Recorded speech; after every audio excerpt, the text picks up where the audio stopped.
By the time I clocked out that Friday, Janet was already scrambling to cover her tracks. People love to say, "It's just a job, don't take it personally." That's easy if you've never worked in healthcare, or never had someone like Janet holding your paycheck over your head. I've been a nurse almost 40 years, hospitals, hospice, even a couple of those fancy clinics that last about as long as a carton of milk. My current gig is a mid-sized primary care office, 10 RNs, 3 office managers. Janet's one of them, and she's made it clear she thinks we're all replaceable. Honestly, I wouldn't even be sharing this if my son hadn't pushed me to write it down. So, here goes. Setup. This year was supposed to be different. 3 years in a row, my annual review has been, meets expectations.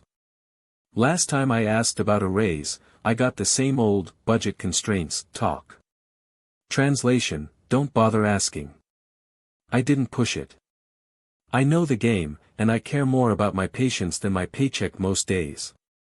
But this year, we were short-staffed, and I picked up at least 20 extra shifts, covering for people out sick or with family stuff. I trained 2 new hires, stayed late for flu clinics, and even took on the IT liaison role when we went digital. The patients noticed. The doctors noticed. Dr. Patel even called me the backbone of this place, in front of everyone back in March. So when Janet scheduled my review for late May, I thought, maybe this is it. Maybe this year I finally get recognized. I'm not asking for parades or anything. But when you're doing twice the work for the same pay, and the person in charge of raises is the same one piling on the extra work, you start to pay attention. The review was weird from the start. Janet was late, acting frazzled as usual.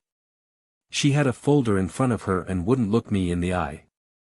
The form was already filled out.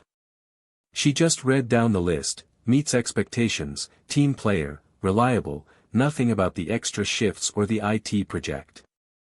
I asked about all the new stuff I'd taken on, and she just said, that all falls under your general duties.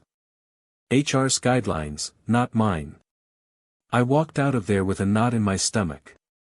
No raise, just the same, maybe next year. She gave me that fake smile and said, "Thanks for understanding, Linda." I nodded, but I was already replaying the meeting in my head. Something didn't add up. The plan. I'm not someone who likes drama.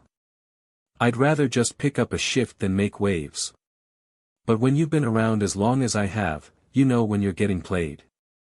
And this felt like a setup. I waited a day, then started asking around. One of the new nurses, Maya, mentioned that Janet had praised her for proactive work with the EMR system.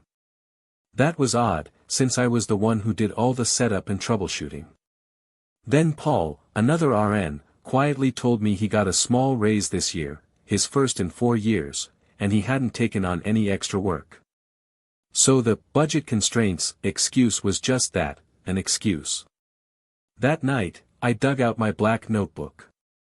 I've kept one my whole career, just basic notes, feedback from patients, incident reports, shift logs, stuff HR never wants until something goes wrong. Every IT issue I'd fixed. Logged. Every extra shift. Documented, dates, times, who called out, who covered. Dr. Patel's thank you emails. I had those printed out and tucked away. I wanted to be sure, so the next day I stopped by HR, just to check how the review process works. I played it dumb, asked if extra responsibilities are supposed to count for raises. Monica, the HR rep, nodded. Definitely. Managers are supposed to document any extra duties or special projects, there's a form for it. A form. Janet had never mentioned any extra paperwork. And the copy of my review? Nothing about my extra work, just the usual generic phrases. That's when I decided I wasn't letting this slide. Not this time. Execution. I got organized. I put together my notebook, the emails from doctors, printouts of all the IT tickets I'd handled, the system logs who did what, so I could prove it was me, and the schedules showing all my extra shifts. Our payroll system tracks every clock in and clock out. I didn't want to come off as bitter or out for revenge. I just laid out the facts in a folder and wrote a short summary. Here are the extra shifts and duties I've taken on since October. Here are notes from doctors and staff. Here's the review Janet gave me, with no mention of any of this. I emailed Monica and asked for a confidential meeting. I'll be honest, I was nervous. 62 years old, and HR still makes my hands sweat. Monica was polite but all business. I laid out everything and walked her through it.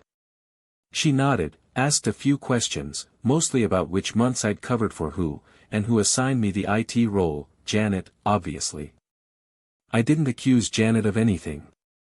I just said, I don't think my review matches the work I've actually done, and I know there's a process for having it looked at again. Monica said she'd check into it. I thanked her and asked to keep it quiet unless it needed to go further. 2 days later, Monica called me back in. She'd checked payroll, cross-referenced the IT logs, and quietly talked to Dr. Patel. Then she told me something that made my stomach drop. We found a pattern in several staff reviews. Janet hasn't been submitting the special contribution forms, even when staff have clearly taken on extra roles. There's a process for supplemental raises and bonuses, and it looks like she's been skipping it for more than one person. Monica said she'd need a formal written statement from me, just to have everything on record. I wrote it that night, just the facts. Within a week, HR called Janet in for an audit. She didn't see it coming. She tried to explain it as streamlining paperwork and keeping things consistent, but Monica had already talked to 2 doctors and 3 other staff whose reviews had been shortchanged. Paul told me later that HR brought him in to check his review, too. That week, I kept my head down. The office felt tense. Janet avoided me, and the break room was weirdly quiet. I started to worry I'd made things worse. Nobody wants to be the one who gets a manager in trouble, right? But then Maya came up to me and said, "Thank you for speaking up." I didn't know what to do, but I've been so frustrated. Aftermath. Everything happened fast after that. HR went through all of Janet's reviews from the last 2 years. Turns out, she'd been downplaying staff contributions to avoid giving out raises, sometimes just copy-pasting the same review for different people. The few people she liked got detailed, glowing reviews. The rest of us got meets expectations, and nothing else. Janet was suspended while they investigated. 2 weeks later, she was fired. No big announcement, no goodbye emails, just gone. Her office was cleared out after hours. By the next morning, everyone knew. Here's the part that really mattered. HR did a full audit and recalculated every affected review.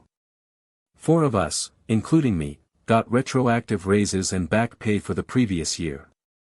I came in on a Wednesday and saw an extra $3,200 in my direct deposit, along with a letter from HR acknowledging all the extra work. Monica called me in, thanked me for coming forward, and said they were rolling out a new review process. Now, supervising doctors have to sign off too, not just the managers. No more hiding stuff in a drawer. I'll admit, a small part of me felt bad for Janet. She's got kids, and I know people are complicated. But then I remembered her face during my review, how she brushed off everything I'd done and expected me to just accept it. Eventually, you run out of people to step on. The best change? The whole place feels lighter. People actually speak up in meetings now. I'm not looking for a management job at this point in my life, but at least I don't feel invisible anymore.